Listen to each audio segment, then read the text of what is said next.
this is the first Android phone that I think I'm going to keep. So for those of you switching from iPhone over to Android, here is a video around how to get away from that whole like Apple ecosystem thing, but still keep things familiar. First up, well, hi, my name is Pete, and if you like these videos around switching from iPhone to Android, then please consider subscribing to the channel, as that would be really awesome of you. Now, first up, we have the actual switch itself of getting your data from the iPhone and over to Android, and the best way to do that is honestly just grab the quick switch adapter. That's a mouthful. Quick switch, cool whip. It does come in the box of the latest Pixel 6, and you just plug your Pixel into one end, and then you grab your iPhone lightning cable and then plug that into the other. And this will basically just then talk you through transferring all of your messages, your contacts, calendars, photos, videos, apps, music, and a few other things too. But after reviewing Android phones for quite a while now, there are a few things that I still have only learned just recently that fix some of like the weird way that Android works with the default settings. So firstly, you want to go to the gestures settings and turn on the same kind of gestures navigation that you have on the iPhone. So to do that, you go to settings, then system, then gestures, and then look for the system navigation settings here. So you want to change that from 3-button navigation back to gesture navigation. I know your phone basically works in pretty much the same way as iPhone for navigating around. One thing to note though is that swiping in from the left goes back, and also swiping in from right goes back. Whereas on the iPhone, where you swipe in from the left and it opens up a menu, well, it doesn't do that on Android. Next up is notifications, and notifications, they're actually really great with Android, but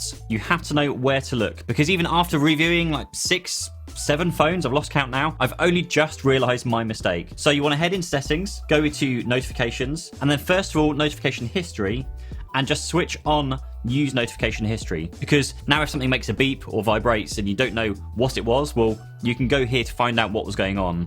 And also, this is the main one. Go to notifications again, then app settings, find the app you want to enable or disable. So let's go to Twitter, tap on default notifications if you see that, or just one of the categories you want, and you want to make sure that pop on screen is enabled. Now this is disabled by default on a lot of apps, I guess to try and reduce the number of notifications. But what that caused me as an iPhone user was that my phone would then go off even whilst I was holding it and using it, but I'd have no clue what app had just had a notification. So if you go into your main apps and enable this, then that problem will mostly be solved. But if you are new to Android in general, I tend to find it's best to either switch everything on or switch everything off. But the risk with having everything switched off by default though is that you miss something and never really remember to go and look for it. So perhaps start with everything switched on, but prepare yourself for a lot of notifications for the first few hours and days perhaps. But as time goes on, they'll get more and more organized. Notifications is one of Android's really powerful features. It's taken me a very long time to get used to them coming from iPhone, but if you do take the time, then you can really cut down on the amount of like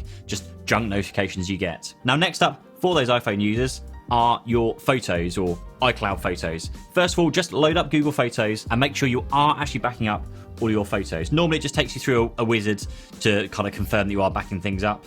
Backup complete, so that shows like it's working for me. And it basically works exactly like iCloud. Now, something I have also learned just very recently, but go into apps, find the Photos app, scroll down to battery, and then you want to change from optimized battery to unrestricted. And basically I found that photos sometimes just don't upload as reliably with that set to optimized. And also, whilst we're here, I'd also do that with the Tesla app for anyone that's using a Tesla car. Otherwise, you'll sometimes be unable to actually get in your car when the phone decides to put the Tesla app to sleep in the background. Now, just touching on photos again, I actually made a video around the best cloud service to use to back up your photos and videos, which I'll link up here somewhere. It is due for an update soon, so I'll likely post that in the next month or two. So stick around if you want to see that one. Now, for iMessages, well, you are basically looking at other apps like WhatsApp, Facebook, Messenger, Signal, Telegram, or if you watch my previous video, also linked somewhere, you can try an app called Beeper, which I absolutely love right now. Beeper basically lets me send and receive iMessages from my Android phone. So even on Android, I can still stay part of those friends and family who are still in that kind of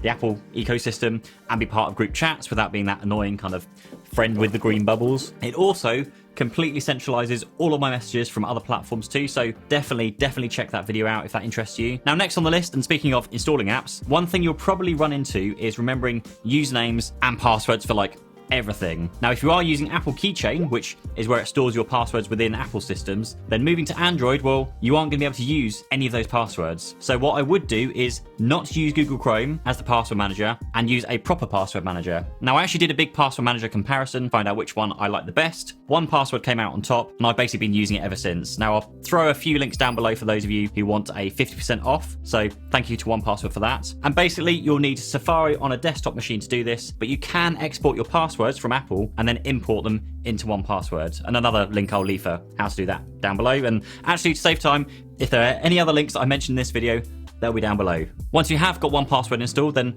make sure you head into the settings menu of 1Password and make sure you're turning on all the autofill settings so that your phone will actually fill in all of various settings. So autofill, and just make sure all of these options are enabled. And of course, be sure to switch off any built-in Google password managers, or they'll actually clash and constantly be prompting you to save each other's passwords into each other kind of system. Apple Pay. Let's talk about Apple Pay. It's basically the same, but it's called Google Pay. So just fire it up, add all of your cards, and then when you want to actually pay for something, then all you need to do is hold your phone over that card machine. Now, it does need to be unlocked. I found the easiest way is to just rest your finger on the fingerprint reader so that it can kind of scan that as you hold it, or just unlock it before holding it up. Now, one thing that did catch me out on this compared to Apple Pay was being able to swap the card that I was paying with. So to do this, you just need to wake the phone up, tap the Apple Pay icon in the corner, and then you can swipe between all of your cards and then just hold that up on the card reader. Voice is up next, and this is one I am really excited for with the Pixel 6. It has some really cool features like live transcription of auto attendant menus with the whole like press 1 for sales, 2 for accounts thing. And I would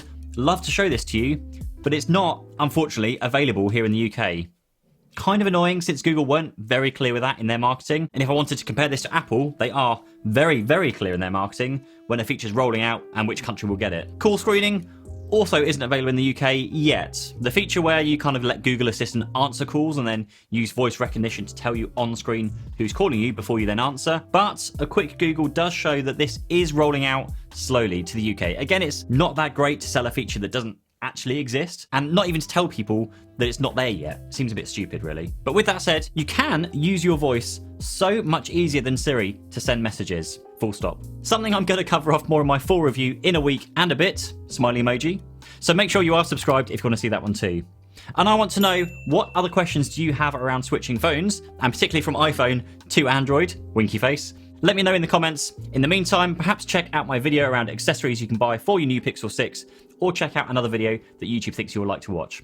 Cheers.